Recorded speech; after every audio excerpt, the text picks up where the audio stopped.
The following podcast is an exclusive presentation of Project Entertainment Network. Hey folks, Brian Keene here. You know, summer's over. We're entering the fall and then the winter. Halloween's coming up, Thanksgiving, and then of course the holiday shopping season. Speaking of the holiday shopping season, let me tell you about subculturecorsets.com. They've got everything you need for everyone on your list for this holiday season. Clothing, accessories, gifts, books, you name it, they've got it. They sponsor every show on the Project Entertainment Network, including this one. So please give them your business. Visit subculturecorsets.com. Three Guys with Beards, the Project Entertainment Network store, featuring t-shirts, mugs, stickers, hoodies and more from your favorite Project Entertainment Network podcasts. Inkstain Scribbler's Rest. The Horror Show with Brian Keene. Why not show your loyalty by wearing a cool product from the podcast group and show off to your friends? It Cooks. Armcast. The Mondo Method Monster Attack. Necrocastical. Go to projectentertainmentnetwork.com and click on the store tab for more details. The Liars Club podcast. Pizan. The Lunch Ladies Book Club. Matters of Faith. The Project Entertainment Network store, stacked with stuff from the best podcasts on the internet. The Curtain Jerkers. Buttercup of Doom. www.projectentertainmentnetwork.com. There shall come a podcast like no other. Defenders Dialogue with Brian Keene and Christopher Golden. Marvel Comics' original superhero non-team convenes once again. The Incredible Hulk, the Savage Submariner, the Master of the Mystic Arts, Doctor Strange, and a dynamic supporting cast of Marvel superheroes battle against evil as the Defenders. Without further ado, true believers, here's your hosts, Brian Keene and Christopher Golden. Excelsior! Okay, Excelsior, true believers. Welcome back to another issue of Defenders Dialogue. I'm Brian Keene. And I am Christopher Golden. And I'm glad you got the Excelsior in there, Brian. I hate to have to do it all the time. You know, I mean, we should take turns. You know, having the joy of that. We should take turns. We should take turns, Marvelite. Crispy Chris Golden. If I was Stan Lee, I'd give you a nickname, Crispy Chris Golden. Crispy. How about Chris Goldenrod Golden? Oh, that's too private. Oh, I should apologize to the audience in advance. Author Mary Sangiovanni is hanging out in the background. She said she wanted to watch Chris and I record this show because it's the only time of the week where either of us actually show any joy or true happiness. So if you hear a giggling in the background, it's probably her. I also want to remind folks about the Merrimack Halloween Book Festival. Merrimack Valley Halloween Book Festival. Thank you, Chris. That's taking place Saturday, October 21st. So it's coming up real soon from 10 a.m. to 4:30 p.m. at the, and I know I'm going to mispronounce this, and Chris is going to call me on it, the Haverhill. Is that you mispronounced it. But don't feel bad, Brian, because Joe Hill did a reading of Nosferatu at the Haverhill Public Library, and asked me, we were doing the event together, doing readings, and he was reading from Nosferatu, and he asked me to punch him every time he said it wrong, because it's also one of the settings of the book. Right. And when I got to the fourth punch, he said, "Okay, enough." He said, I'm never going to get it right, but stop hitting me, basically. So I used to say Haverhill, and John, our friend John McElveen, told me that was wrong. Yep. So what is the correct pronunciation? Haverhill, Massachusetts. It's at the Haverhill Public Library, Saturday, October 21st, 10 a.m. to 4:30 p.m. Joe Hill, in fact, will be there. Joe will be launching his new book, Strange Weather, which I'm halfway done with right now. He'll be launching it 3 days before you can get it in bookstores, and you can get it signed there if you are in the area. Lots of people are traveling great distances for this event, which is wonderful. That's right. I've talked to some fans of mine coming from Texas, another couple making the drive from Florida. That seems to happen every year when we do this. And the best thing about it, Brian, and I try to get this across every year. I started this thing 3 years ago, and the most important thing to me when I started it was that it be free. And I got to say that's the best thing. The authors donate either books or 10 to 15% of their gross sales for the day to the library, or the equivalent in books. The bookstore also donates a percentage of their sales to the library that day. Our friend Kat Scully, who did the artwork and the online presence for the festival, is selling T-shirts for the festival, and a percentage of those proceeds. Of course, Kat gets a percentage in exchange for the work that she did, but a percentage of those proceeds go to the library. So what's great is that if you're a reader or a book collector and you're showing up for this thing, you get in for free because we want you to spend your money on books. But at the same time, everyone involved who's making money is donating to the library. So believe me, my local librarians love this event. Well, and I love it. That's why I support it every year. And I want to make sure folks understand it's not just going to be, you get in free and there's Joe Hill and Chris and me, and Chris is punching Joe and I for mispronouncing the town's name. No, there's, 24 authors on hand? Actually, this year we have 50 authors. Paul Tremblay, Rio Ewers, John Urbansick, James Moore, Amber Fallon. I'm not going to sit here and list all 50 authors, but a good mix of veterans and newbies. We should say too that it includes you've got mystery writers, Hank Philippi Ryan and Lee Perry and a bunch of other people, fantasy writer Kat Howard, YA horror Hilary Monahan, amazing horror artist Glenn Chadbourne. I know you don't want to list everybody, but Tom Snogoski will be there, Jim Moore, Steve Bissett, the legendary Steve Bissett will be there. I'm very excited. I've never met Steve. That amazes me that you guys have never met. Joe Citro, legendary horror author Joe Citro is coming down for it. So it's going to be, and we do have a special guest that I think that we can't announce yet because it's not 100% confirmed. But that's right. Suffice to say, it's not Stephen King, because people will make that assumption. But I know that horror fans will be really excited. But yeah, man, it's great. You walk in and the whole library is full of authors, selling their own books. And the other thing, Brian, is that so many people debut new products or projects that day. That to me is the best part. It just happened last year that everybody was like having new things. Yep. Really exciting. Absolutely.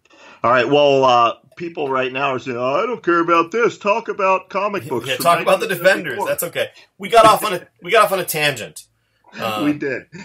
Today we're going to focus. We're going to focus on Defenders issues 12 through 16 and Giant Size Defenders #1. Basically, we're going to go back in time now to 1974. And again, I have to tell you, you're lying because why? We stopped early last week. We did not cover Defenders 11. Did we not? No, it's because it's the epilogue. Oh, you're right. You're absolutely right. Yeah, we kicked off early, so because we were already an hour and 15 minutes into the show. That's right. So let's back up a little bit and begin with Defenders number 11. Written by Steve Englehart, Sal Buscema on pencils, and Frank, I don't know how, Bolla on inks. Bolla, I believe, is how you pronounce it. Bolle, for those who remember. Yeah. The Dynamic Defenders, a dark and stormy night with a K. Featuring the fearsome fate, of course, of the Black Knight. Exactly. Which, yeah, you're right. It's billed as the 12th and final chapter of what was at the time the greatest superhero epic ever told. And that is, of course, the Avengers-Defenders War, which we talked about in depth last week. So, yeah, we open at the end of the Defenders-Avengers War. Dormammu and Loki have been defeated. And, once again, talking about how anybody could show up in the Defenders. There's Nick Fury at the beginning. He wants to know all about this new team, the Defenders, and what does Doctor Strange do? Doctor Strange pulls the great Charles Xavier move. except with magic apparently, and wipes the memory of the entire world except the Defenders and the Avengers of the memory of all of the chaos of this incursion of Dormammu's minions into the world. And simultaneously repairs all of the damage done around the world. So this to me is hysterical, because this is that moment where Doctor Strange has all these limitations on his powers, but all of a sudden on page 2 of Defenders number 11, he's fucking omnipotent. Excuse my French. So he's just like, all of a sudden, he's literally omnipotent. He's like, I'm going to just change everything back. Partly supposedly because he has the evil eye, combining his powers, amplifying his powers. But still, it's just like, come on, man. Well, and what I find interesting about this, our younger listeners are not going to be familiar with the concept of the Marvel No Prize. Mm-hmm. Of course, people our age will. What used to happen is that because Marvel's comics were so interconnected continuity-wise, if you found what you thought was a continuity error, you could write to the editor of that particular comic and request a no prize. I have found a no prize in today's episode, and it starts with this issue, with what you just said. I'll bring it up when we get to it, though. Okay. All right, good. Here we go. I'm not sure that you're still eligible after all these years, but I think you should, write to the editors and see if they'll send you one. I think if Tom Brevoort is listening, and he may be, Tom, you should put your personal feelings about me aside and send me determine whether or not Brian deserves a no prize after this episode. That's right. All right, we'll find out. All right, let's see. Then we get back to the Black Knight, and let's see here. He's trying to. Doctor Strange is sending himself into the limbo realm where the Black Knight's soul/body is being kept. Right, because remember, folks, the Black Knight has been turned into a statue. Right. Yeah, so the Black Knight has been turned to stone. That's what all this hullabaloo has been about. People don't use the word hullabaloo enough for my taste. And Doctor Strange sends his astral projection into this weird limbo realm to find the actual Black Knight and return him to the world in flesh. And He gets there and discovers he's gone. Oh, no. Of course. Oh, by the way, and we also should mention that we begin with Thor having custody of the insane Loki. Right. Yeah. Right. Anyway. So, they're talking about... Now, again, remember, Hawkeye is now with the group as well. They're talking about whether Hawkeye should stay with the group. Namor is expressing his desire to perhaps leave the Defenders as well. And then all of a sudden, Doctor Strange comes back from his little sojourn to the Nether Realms, and he says the night is gone. And before he can explain to the group what happens, poof, they all disappear. Yeah, and this is, by the way, I'd like to point out that the poof sound is not poof, but actually foom. Right. Which for those of you who grew up, when we grew up, stands for Friends of Old Marvel. Right. It was a very popular newsletter that Marvel put out, edited by Scott Edelman. And in fact, spoiler warning, we're going to have Scott on a few episodes from now to talk about his friendship with Defenders scribe Steve Gerber and Scott's work with the Defenders. But yeah, foom is the sound effect. All right. So I just want to point out my favorite bit right here at the beginning of this next page. So, foom, they're transported somewhere. There's a castle, and there's a catapult. And Namor says, that catapult, the non-polluted air I smell. We're in the past. It's like, there you go. In an era where comics over-explained everything, I love that that's the way that they determine that they're in the past. Yep, and he's right, because here comes the Black Knight in the flesh, runs up to them and tells them, prepare yourselves. This is the 12th century. We're in the middle of the Crusades. And remember, folks, it's 1974. And the Arabs are attacking. Yeah, so they're under attack.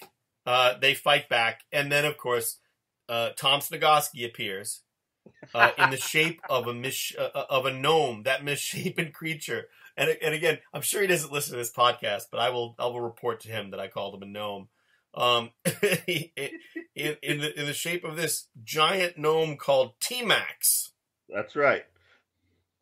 Something like that.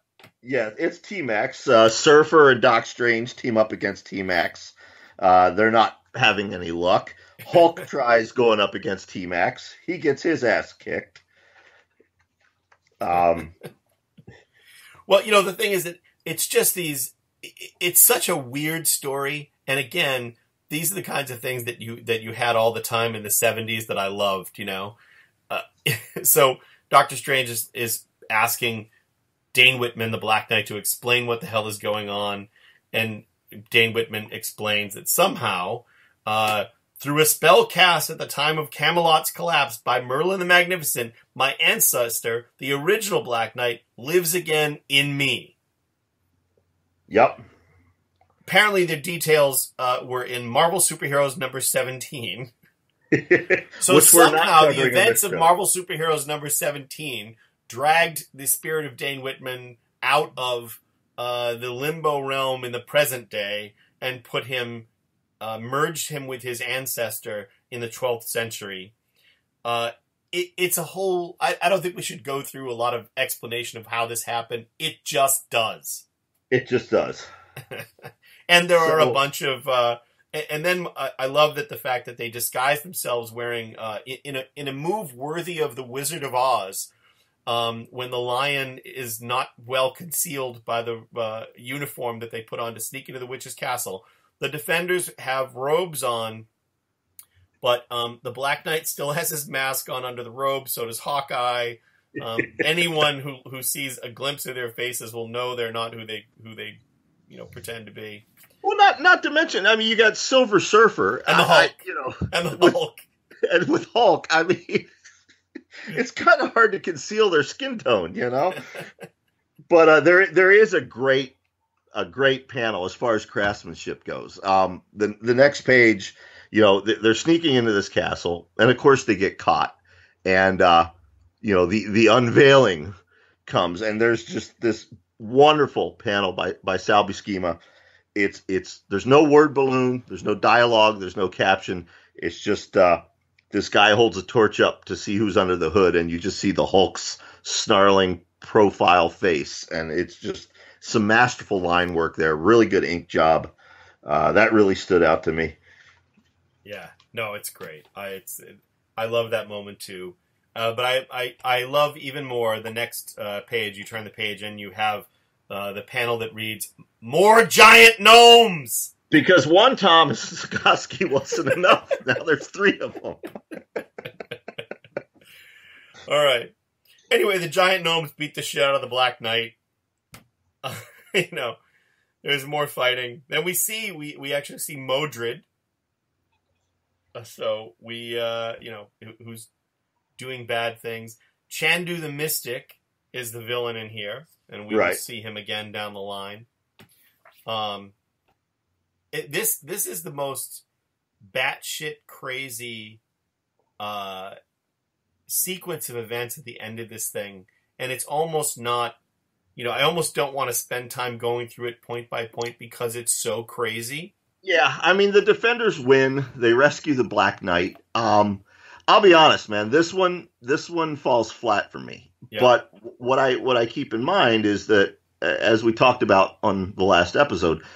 Steve Englehart was in the process of moving from Connecticut to California at that time. And not only was he writing Defenders, he was also writing the Avengers and a couple other titles. So it feels phoned in, and that's because it was quite literally phoned in. Well, the only thing I will say is that at the end, it does have the giant gnomes going for it. But at the end, we get the Evil Eye back in the hands of Prester John, who is the one who had it to begin with, who wandered time itself to recover the last remaining remnant of the fabled land of Avalon. It's just that thing. But the point is that at the end, the Black Knight chooses to stay in the past. Right. And where Dane Whitman had many adventures before returning to the present day. Right. Right. Which then takes us, of course, to issue number 12. Well, I should say before we go to issue number 12, it does mark the departure of Hawkeye, Submariner, Silver Surfer, and the Hulk. But of course, Hulk leaves pretty much every issue and comes back. But Submariner, Silver Surfer, and Hawkeye are all leaving the team at the end of that issue. Right. Now, spoiler warning, we will, of course, see all of them again. Yes. In fact, as Chris said, we see Hulk the very next issue. The first page. Now, this issue marks another turning point in the series. We had started off with Roy Thomas writing, and then Steve Englehart. Now Len Wein, the recently departed and very much missed Len Wein, takes over as the writer. Sal Buscema is still on art, assisted by Jack Abel. I love this issue. We've talked a little bit about the Defenders Rogues Gallery, and so far we have Yandroff. He's appeared a couple times. And then, Xemnu the Titan, who we talked about back in episode 1 of this show. He returns in this issue. But what I read this to Mary this morning, actually, the first page. And, I love it. I love, first of all, I love Len Wein's writing, but second of all, this is the type of thing that, little 6-year-old, 5-year-old, however we were, Chris and Brian were reading. And comics don't read like this anymore. We open with a scene of the Hulk walking through a forest, and he's happy. Right. He's not smashing things. He's not scowling. He's smiling. And it's beautiful prose. It's not comic book writing. It's prose. Right. And then Hulk gets attacked by a tree. Of course. I do want to point out from that page, though, and then there's some priceless dialogue with the tree attack. But not to read the whole thing, but there's this moment where it says Hulk is appreciating the flowers and everything. And it says, yes, he loves the forest, this great green brute, and perhaps it loves him in turn. And it is such a great moment. And those actually, other than Hulk being a goofball when he's like sitting on the floor playing with action figures and Defenders, those moments are my favorite Hulk moments when he's just by himself. Yep. So yeah, but then yes, then he gets attacked by a tree, and then he's angry. Even here, let's see. He's, of course, enemies follow him everywhere. And then but he realizes it's a tree, and then rocks start flying at him. Yeah, he's just, and once again, you've got to feel for this poor soul. He thought the forest would be his friend. If the Defenders kept being dicks to him, if Doctor Strange and Namor and Surfer and everybody were being douchebags, as we've talked about, at least the flowers and the trees and the rocks out in the forest would be his friend. Yep. But now they're attacking him too. Yep. Yes. But the sad part is Hulk liked trees. Hulk liked rocks. Hulk thought they were his friends. Hulk's only friends. Yep. Trees and rocks. Yep. But if it turns out it's not the trees and rocks. It is in fact Xemnu the Titan who has returned, right? Seeking vengeance. And this is a milestone. Yep. This page. It's a very important turning point, not only for this series, but in the Hulk's relationship to the other Defenders. Xemnu bests the Hulk. And, the Hulk he's weak. He's passing out. And he says, Hulk doesn't understand. Dumb magician, he would understand. Dumb magician would make Hulk feel better. And Hulk starts wishing Doctor Strange was there over and over and over again. So at his weakest moment, in his time of need, who's the one person he reaches out to? Basically, even though they've treated him like assholes. It's like when you're really sick and you still want your mom. Right. Yeah. I mean, you know what? I talk about everything on my show. I might as well talk about everything here. I don't get along with my family as an adult. And yet, if I was in a car crash tonight in the hospital, I would certainly hope my family would come see me. Right. And it's the same thing here. The Hulk, He's trapped. He's weakening. He wishes for dumb magician, which then allows us to transition to dumb magician's house, and I think this is another important scene as far as before you get to that, and you're right, it is, and I want to discuss it, but it occurs to me that I would give almost anything to read a Marvel miniseries narrated by the Hulk about his relationship to the Defenders, and the whole series should be called Dumb Magician. Dumb Magician, Sword Girl, and Bird Nose. Yeah, exactly. Anyway, continue. Continue to discuss Sword Girl now. Well, yeah, there's a great scene here. When we started out back in Marvel Feature, under Roy Thomas, we had Namor, Submariner, we had Doctor Strange, we had the Silver Surfer, and we had the Hulk. And it was very much a boys' club, and each of them were arrogant and assholeish toward the others. Then Valkyrie joins the book, and slowly we see their personalities start to change. This issue really exemplifies that. Now, we already talked about the Hulk, but in this scene between Val and Doctor Strange, he does something very selfless. He gives her a present, a sword named Dragonfang, which she will have throughout the entire rest of this series, and which actually plays a very crucial role in one of J.M. DeMatteis's storylines on this book. I think around issue 101, 102, something like that. And interestingly, we should note also that that Strange actually had it made for her, or made it himself. Right. Yeah. Yeah. So you start to see with this issue the humanization of the Defenders. They're not so much standoffish and arrogant towards each other anymore. They're starting to realize, and granted, it's the writing of the 70s, so there's a lot of hyperbole, etc. But at their core, they're starting to realize that maybe they really only have each other, and maybe that's worth nurturing and sticking by each other. Although Valkyrie, on that note, has decided to leave to try to find out. She's inside the body of a woman named Barbara Norris. And she realizes that she needs to try to figure out who Barbara Norris was, and sort of honor that. Right. But before she can leave, Doctor Strange receives Hulk's telepathic message, because remember, Hulk was passing out, wishing Dumb Magician was there. So Valkyrie and Strange hop on board Aragorn the Winged Horse, and they fly off to rescue their friend. Then so then they end up in Vermont. Again in Vermont, the favorite visiting spot, vacation spot of the Defenders, apparently. And the important thing here, I guess we'll just cut ahead a little bit. They basically end up in this very Twilight Zone-like setting, looking for the Hulk. They're in disguise.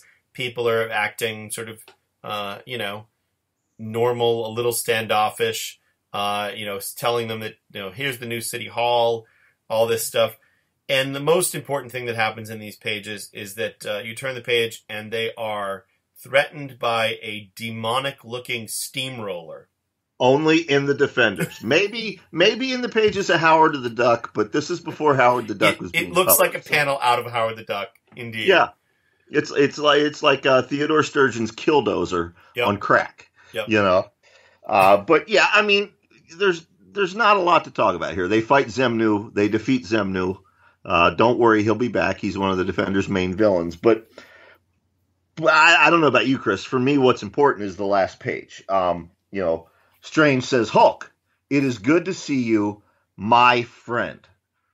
And Hulk reacts. He says, Dumb Magician calls Hulk friend. Right. And the artwork, Hulk smiles. And he says, if Dumb Magician comes all this way to help Hulk, Dumb Magician is Hulk's friend. Yep. And, then Strange just can't not be a dick, though. Because, well, this is true. Because his response to that is, that, my overlarge and overexuberant associate, is something I've been trying to drum into your emerald pate for quite some time now. We are your friends, Hulk. Which is as nice as Strange can be.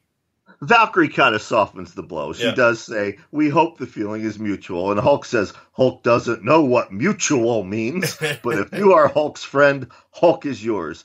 And the last panel is the three of them walking off with the Hulk has his arms around them both. Yeah, it's a great panel. And interestingly enough, I would say that prior to the introduction of Nighthawk, or with the introduction of Nighthawk coming right around the corner here, that panel of the three of them, they're the core.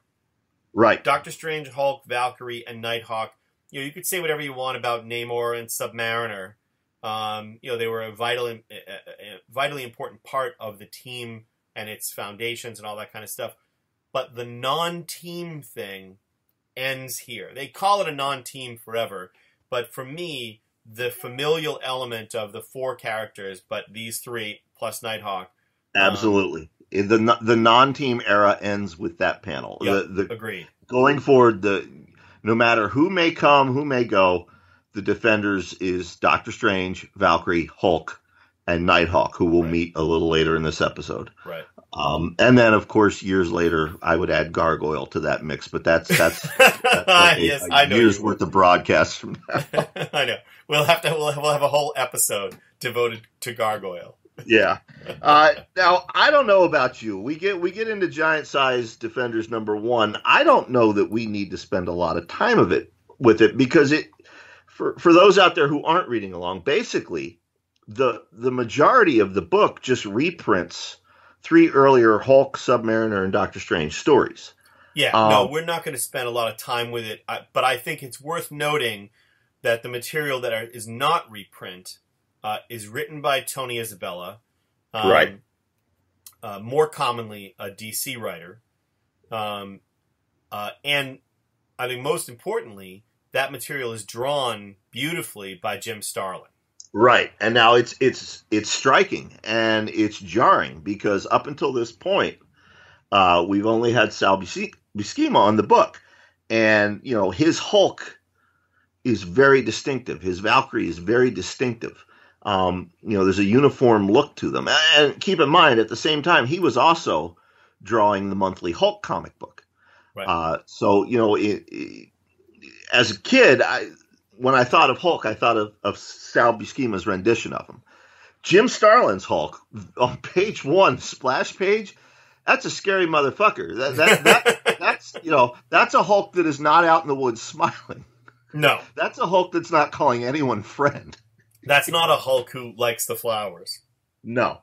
The wraparound story in this, it's basically, it allows Valkyrie a chance to learn more about her fellow teammates. And it's done through the device of, is it Clay or Clea? I say Clea.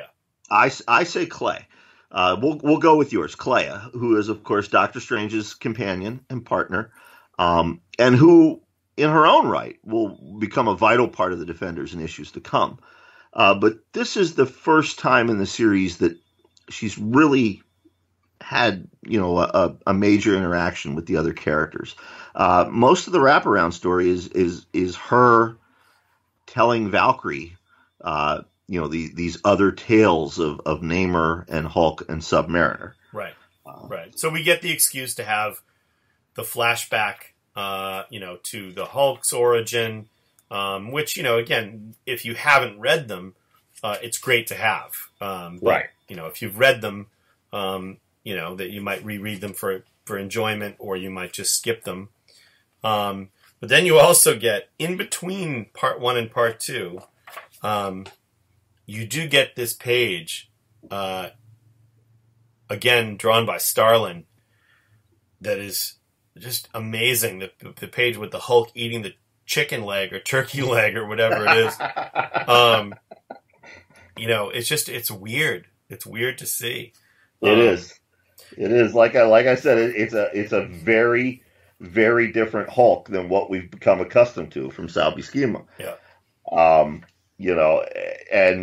Then the story moves on to part 2, which is a Golden Age Submariner reprint, story and art by Bill Everett, who I think you guys will remember episode number 1, we talked about the inking job Bill Everett did, and how Roy Thomas wanted to keep him off the book after that because he was trying to teach the youngsters a lesson.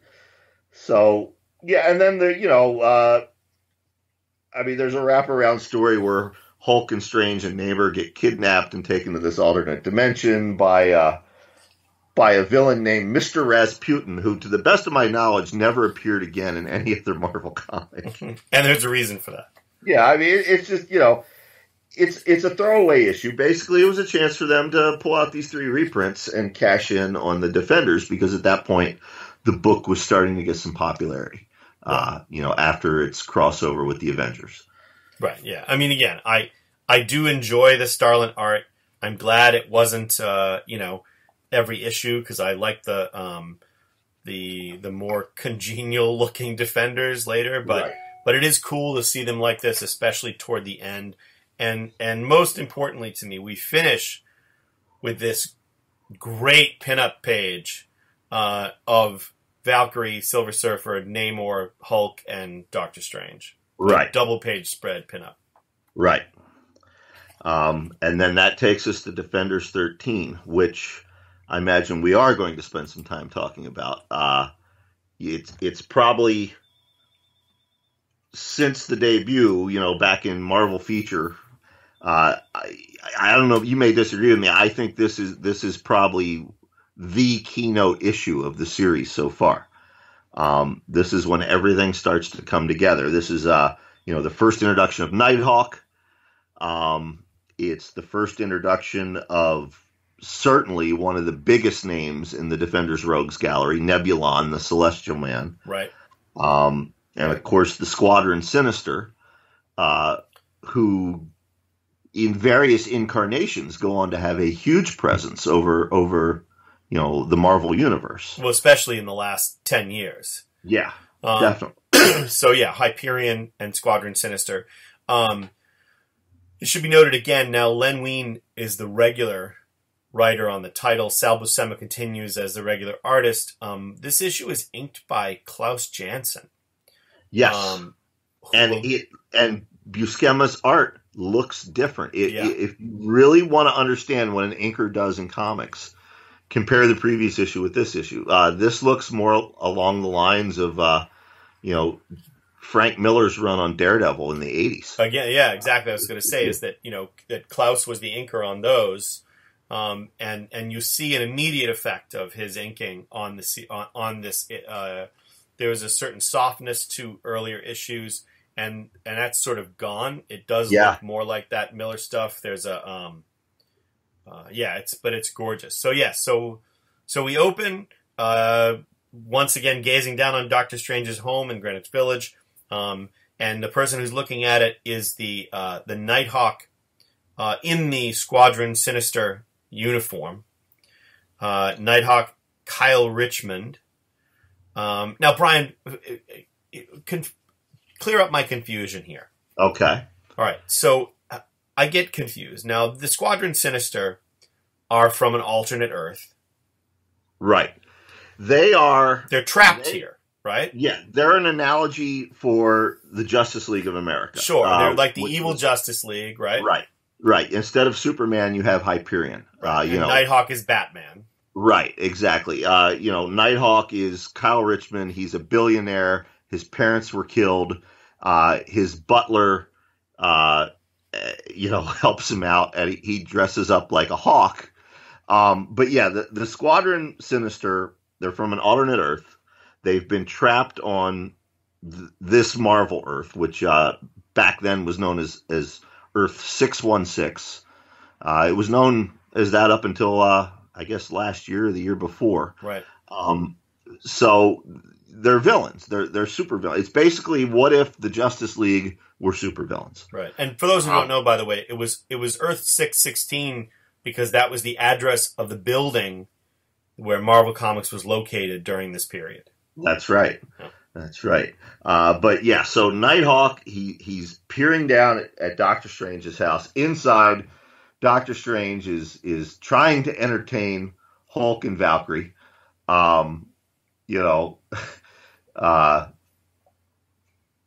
He's telling them about the shrunken head, and Hulk doesn't care, and then all of a sudden, the door gets kicked in. Now, we've talked in previous issues or previous episodes. You remember Thor and Iron Man they didn't just knock on the door; they kicked the door in. Right. I guess it gets repaired in between the issues, but now here's Nighthawk kicking the door in, as opposed to knocking. I mean, he doesn't even attempt.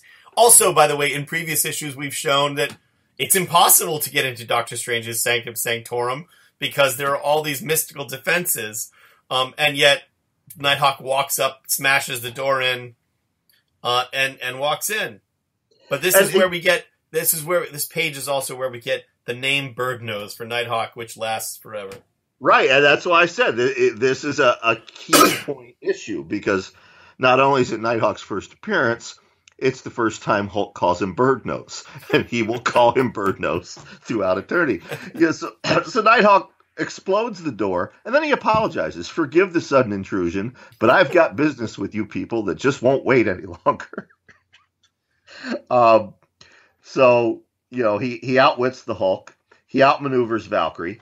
Hulk's about to destroy Doctor Strange's house, smashing Bird Nose. Doctor Strange imprisons Hulk in this mystical prison, so he won't wreck his house. And then they talk to Nighthawk, and he basically explains what I just explained to you about the Squadron Sinister and who they are, and that they're up to no good. But what's interesting is that Nighthawk has now, although he was a part of the Squadron Sinister, he's now a good guy. Right. He wants to go straight. And what we find out is that the Squadron Sinister are in league with an other dimensional being. He's not described as an alien. He's described as an other dimensional being, who seemed not so much human as he did heaven in the shape of a man. And he spoke in a voice like the ringing of 1,000 crystal gongs. And this is, of course, the first appearance of Nebulon, the Celestial Man, who, as I said, will become one of the Defenders' main antagonists. And great design, by the way. Yeah, absolutely wonderful design. And what we find out is that the Squadron Sinister have sold the Earth to Nebulon. Which is sort of like the legend of cab drivers selling the Brooklyn Bridge to unsuspecting tourists. Right. The Squadron Sinister have sold the Earth to Nebulon, who now says he has a claim on it. I also want to point out, by the way, anybody who's familiar with the current or recent Marvel versions of Hyperion will be shocked if they've never seen the 70s version of Hyperion, because basically these days Hyperion is like Adonis. Right. But in those days, Hyperion was essentially an ugly thug with a domino mask on. Yeah, I mean, he was an absolute fascist, and not nearly the. I mean, he was sizable, but he wasn't the slab of meat, chiseled meat that he is today. But he wasn't drawn to be pretty, Right. Yeah. No, you're right. Yeah, absolutely right. So yeah, basically they've sold the planet Earth to Nebulon, and Nebulon. He'll only buy the Earth if it's completely underwater. So the Squadron Sinister has to flood the Earth, which is depicted in a wonderful, wonderful double splash page, which shows them hooked up to some kind of 70s era Doctor Who science fiction machine, melting the polar ice caps, which of course will lead to the Earth being flooded. Yeah. I also should point out, I thought this was interesting that somehow Nebulon has the power to make it so that Nighthawk is invisible to the Avengers. Right. Which is a great, somebody sitting in a room going, but why wouldn't he go to the Avengers? Why does he go to the Defenders instead of the Avengers? Well, and that's where I want my no prize, okay? Because 2 issues ago, Doctor Strange did a mind wipe so that everybody on Earth except the Avengers forgot about the presence of the Defenders, right? Yep. Here we are 2 issues later. Nighthawk goes to the Avengers for help, but Nebulon has made it so that Nighthawk turns invisible and intangible whenever an Avenger is near him. But then he remembers the Defenders saving the world from Dormammu and Loki. Oh, you know what though? If Tom Brevoort does listen to this podcast, I'm going to give you the response. Well, Brian, what you don't understand is that Doctor Strange's spell only affected people from our Earth. Ah, well, there you have it. And as Nighthawk is from an alternate Earth, his mind was not affected. There you have it. So I win the no prize. Because the no prize was given away not to someone who pointed out the problem, but to somebody who could point out the problem and then establish a solution that explained it. So I've wrested that no prize from your hands. Did you ever try for a no prize when you were a kid? No, I never did. No. I remember trying for one. It was I think it was Marvel Premiere. It was an issue that spotlighted Moon Knight, and I thought I caught an error, and I hand wrote an explanation for why it happened, and I sent it in. I never heard back, but I did try for one as a kid. Yeah, and I never did. The only time I ever wrote in, I think I wrote in twice. Once when I sent some artwork. My brother is a very talented artist, actually, and when we were kids, this is a tangent, but when we were kids, my grandmother had this fudge shop, and they would have these giant sheets of paper or rolls of paper to line the bottom of the trays for fudge, so you could pull that thing off as big as you wanted it. So my brother had a couple of times done this, but this one time he pulled off a piece that was probably about 3.5 feet wide, and he drew Godzilla in the middle. Right. And then it was Godzilla, and he's really good. Godzilla's in the middle, and then essentially dozens of Marvel characters all attacking Godzilla from either side. And stupidly, I would give anything to have that piece of artwork back. But stupidly, I sent it to Stan Lee. And never, of course, got anything back, although it was great. And then later, I did write in sort of complaining about the absence of Moon Knight from the Marvel Universe. To Marvel Age magazine. Steve Saffel, the editor at Titan, was the editor of Marvel Age at the time. And they did print my letter in order to announce the new Fist of Khonshu series, which is regrettable. No kid. Does Steve know that? Yes. Did he print your letter? Yep. Yeah. Yeah. I don't think he remembers, but he does know that. Yeah. Yeah. That's pretty cool. But I was very sad because the Fist of Khonshu sucked. But that's when we run out of Defenders issues to talk about, I can guarantee you we're not going to talk about the Fist of Khonshu series. Not ever, except to say it sucked. Yeah. No, I'll talk about NFL Super Pro before I'll talk about that. All right, sounds good. Next week, NFL Super Pro on Defenders Dialogue. Anyway, back to the issue at hand. Nighthawk finishes his long explanation of what's going on. He finally, and something is happening, some effect of his not being able to talk about it. And Nighthawk it appears to be that he's been disintegrated, but in fact, of course, he's just been transported elsewhere. Right. So, the Defenders decide, well, we have to look into this Squadron Sinister and this Nebulon fellow and find out what happened to Nighthawk.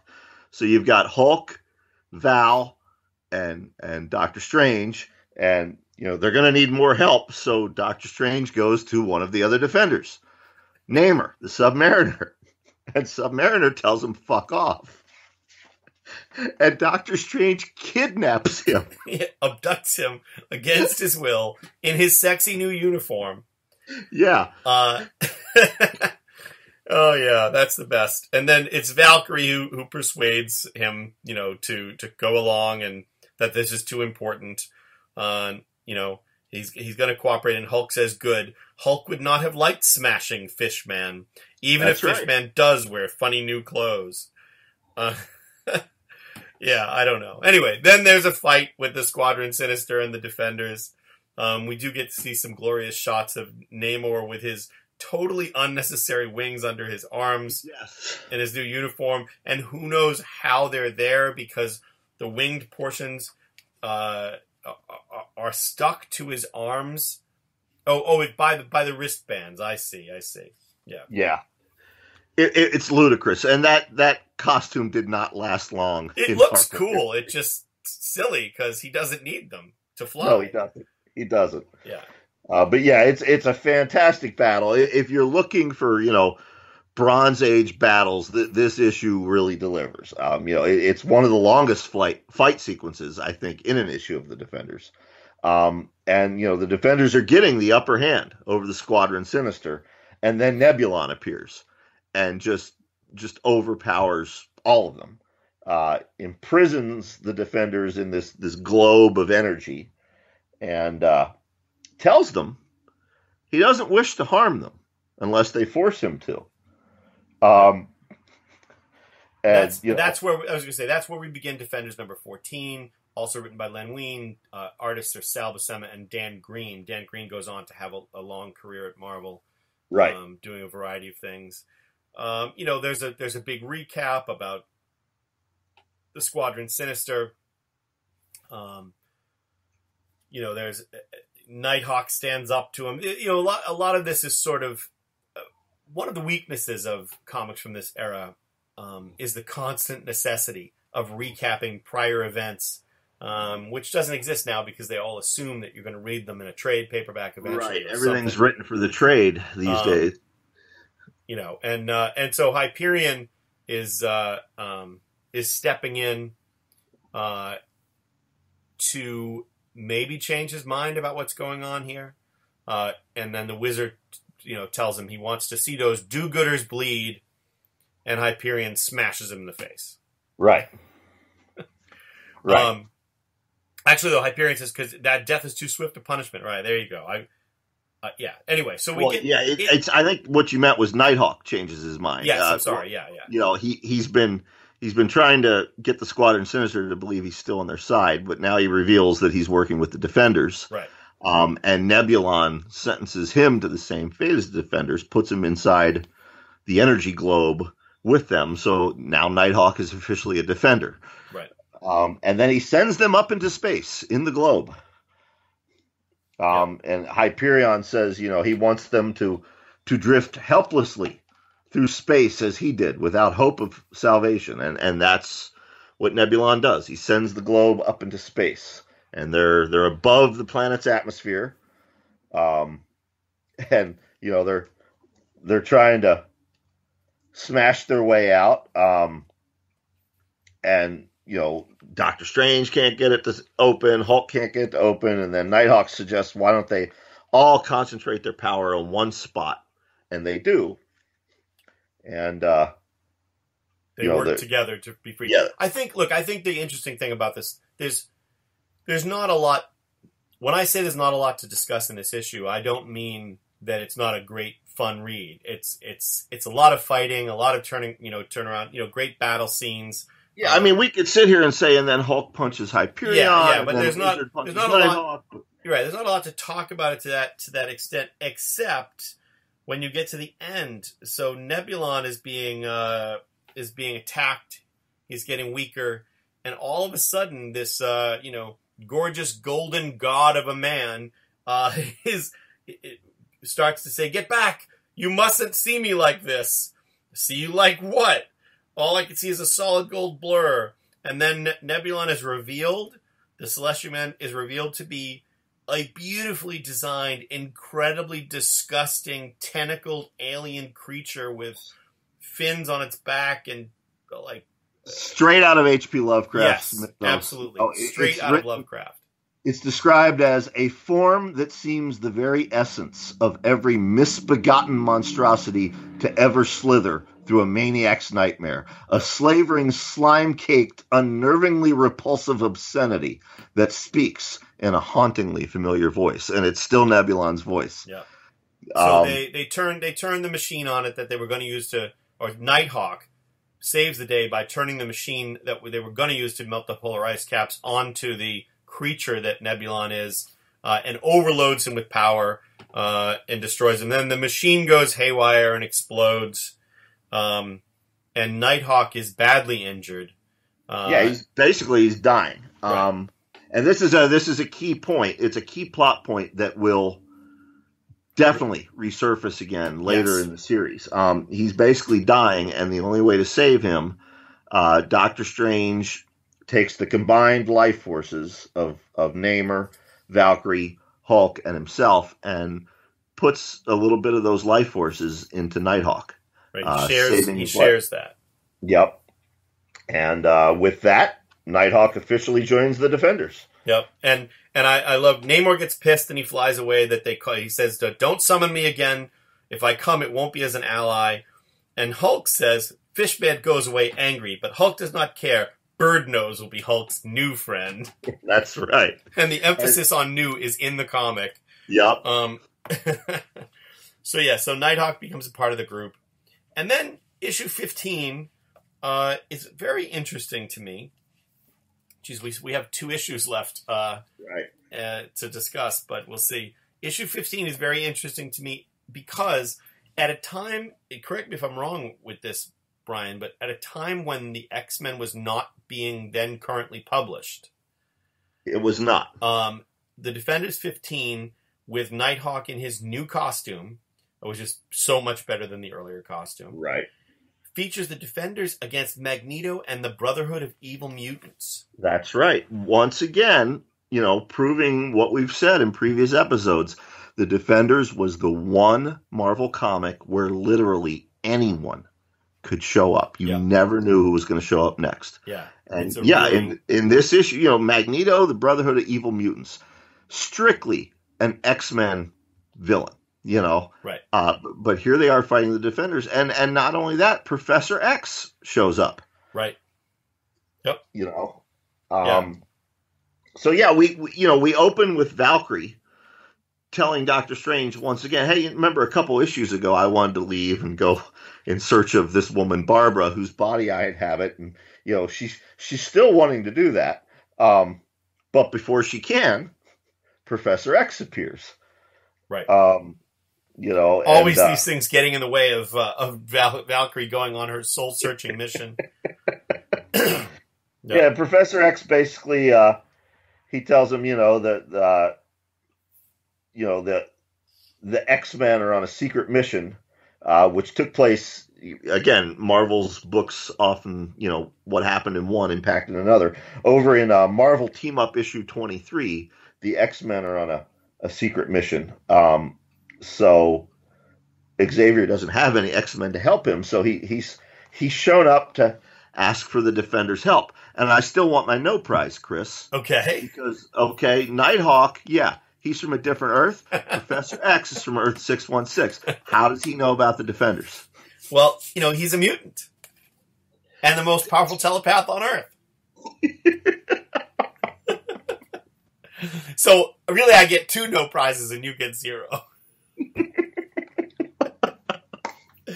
So, anyway, Professor X shows up, and then we get this weird moment where they're going into a cave, and it's Nighthawk, Valkyrie, Hulk, Doctor Strange, and the Hulk is pushing Professor X's wheelchair. Yes. And I gotta say, it's great because in a weird way, it's like Professor X is like, for this issue, you guys are the X-Men. Yeah. And that's clearly what's happened. With Hulk standing in for Colossus, really. There's an iconic cover. I can't remember the cover, the issue number, but there's an iconic X-Men cover with, the group walking somewhere and Colossus pushing the wheelchair and sort of looming over Professor X. And it's almost perfectly duplicated here, except with the Defenders. Yeah, it's definitely mimicking that, although I think this came first. But it's... I love it. I love that element. They go into the cave. There's a giant monster who turns out not to be a giant monster, but a construct manifested by Mastermind, who's one of the mutants who's a member of the group. Right. We get some great Magneto, hideously evil Magneto art. Of course, he traps them. Then we get flashbacks to Magneto being defeated by the Avengers and buried in lava. And then we introduce... so after that flashback, we get back to the him. He's restored Lorelei, which is the mutant that he created, which is always so weird to me. And he just reveals that he's growing his own mutant, the ultimate mutant. Anyway, it's, then there's a face-off and all that kind of stuff. To me, then, the fight part is less interesting. Although you do get to see, like, I don't know if it's Unis or Eunice or... I always said Eunice. Yeah, Eunice the Untouchable. You get to see the Blob, the Hulk fight the Blob, which is great fun. Doctor Strange versus Mastermind, which is, this is great. Lorelei is like a siren, so when she sings, the men are under her control. But in the end, the most important thing is that Magneto, flips the switch and activates his ultimate mutant, known as Alpha, which leads us to one of my favorite covers ever. Issue number 16. Exactly. With Alpha, the ultimate mutant. I think that's a Gil Kane cover, correct? Is it Gil Kane? I believe it looks like it to me. Yeah, it could be Yeah. I don't know. I've got the masterwork here in front of me. Let me see if it lists the cover credit at the beginning. I don't think it does, but no, it doesn't. It doesn't. But yeah, that looks like Gil Kane to me. Well, it's a great cover. It's Alpha, the Ultimate Mutant, in a spoiler version of the form that he takes by the end of the issue, holding up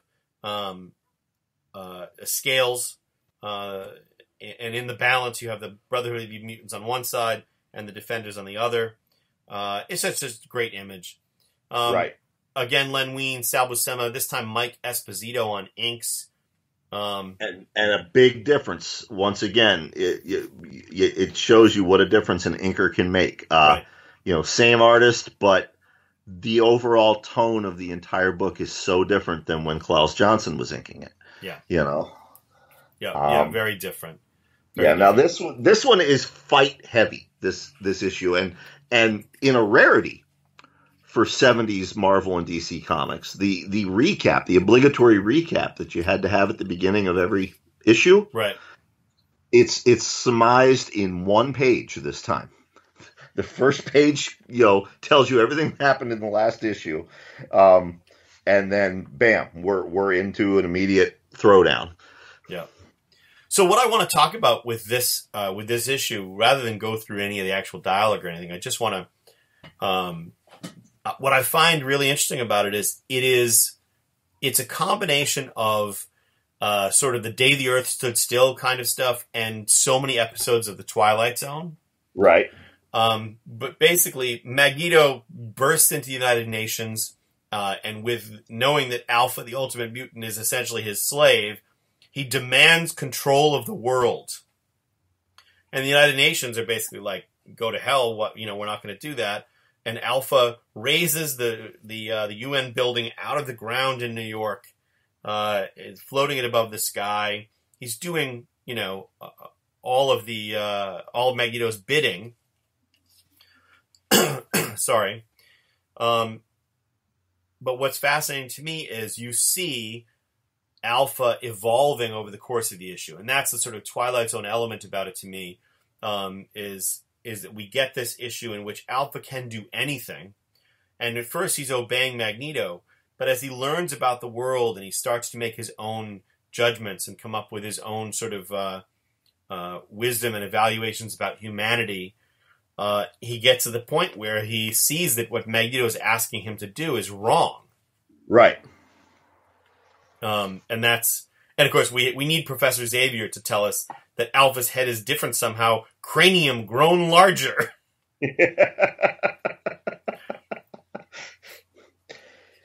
But yeah, eventually, they win Alpha over morally, and he puts the United Nations building back where he found it, safe on the ground, and reduces Magneto and the Brotherhood of Evil Mutants back to infants.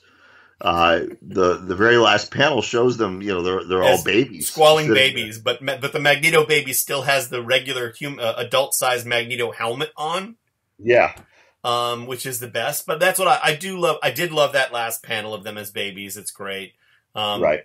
But I love the Twilight Zone story element of that, of this issue, where you get to that point where you see this thing that has a higher moral conscious all of a sudden, where he says, with every discharge of his power, his evolution has progressed.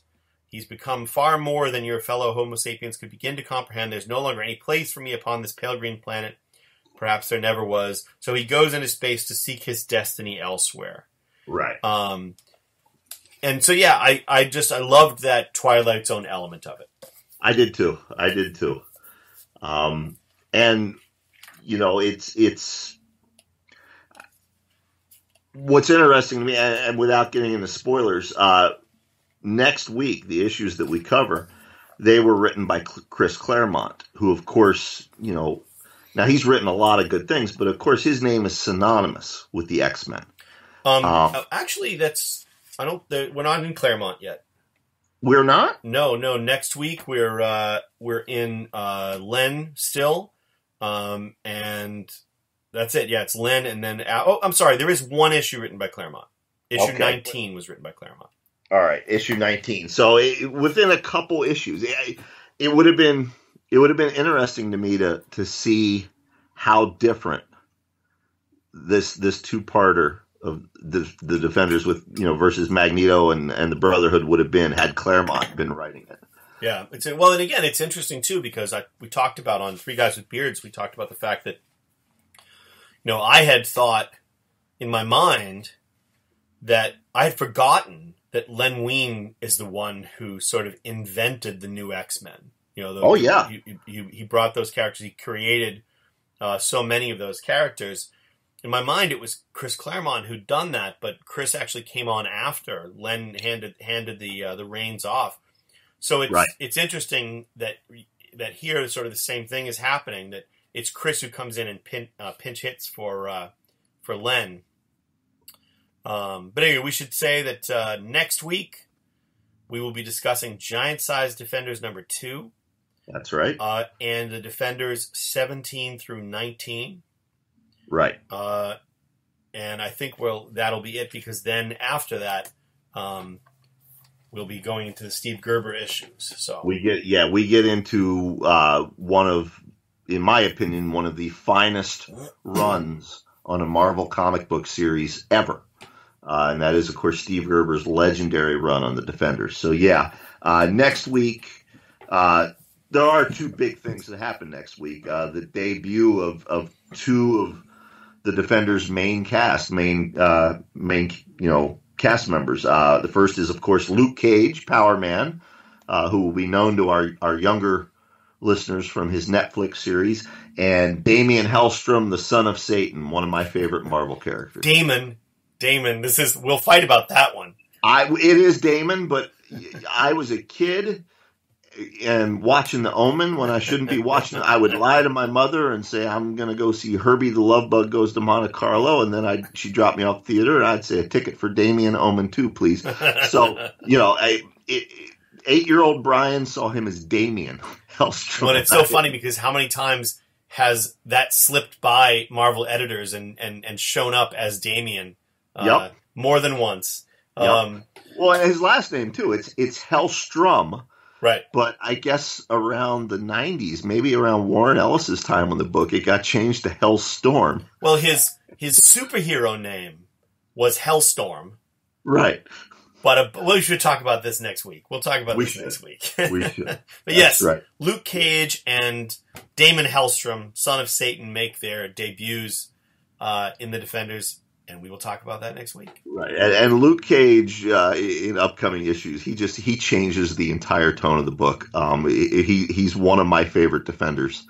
I mean, I love the character, but his interaction with the Defenders is really something, especially under Steve Gerber's writing. But Chris mentioned Three Guys with Beards, and I want to remind folks, Chris co-hosts that with authors Jim Moore and Jonathan Mayberry. It airs right here on the Project Entertainment Network every week, as does my show, The Horror Show with Brian Keene. You can listen to both of those in the same place you're listening to this podcast. And some of those places include iTunes, Android, iHeartRadio, Roku, Stitcher, Google Play Music, and all other platforms. I also want to mention our engineer, Tommy Clark. Tommy's the guy who makes us sound good. And you can check out Tommy's podcast, The Necrocasticon. That's also available right here on the Project Entertainment Network. So we thank him. Chris, you got anything else you want to say? Only that I appreciate that you do all of that stuff, because I don't have the organizational skills. So thank you. I used to work. It's not organization. I used to work in radio, so I have that shit memorized. All right. Well, all right, everybody, thank you very much, true believers, and we will see you next week for another issue of Defenders Dialogue. All right. Bye. Bye-bye. Hi, this is Brian Keene. I'm an international best-selling, award-winning horror novelist. No comment! I know where the bodies are buried, and now I'm telling you their location every week on The Horror Show. Pardon, no comment, don't you understand? We discuss the latest news in horror novels, movies, comics, and games, and interview the biggest names in the business. This interview is over. No comment! Thursday nights at 7 p.m. only on Project Entertainment Network. This has been an exclusive presentation of the Project Entertainment Network.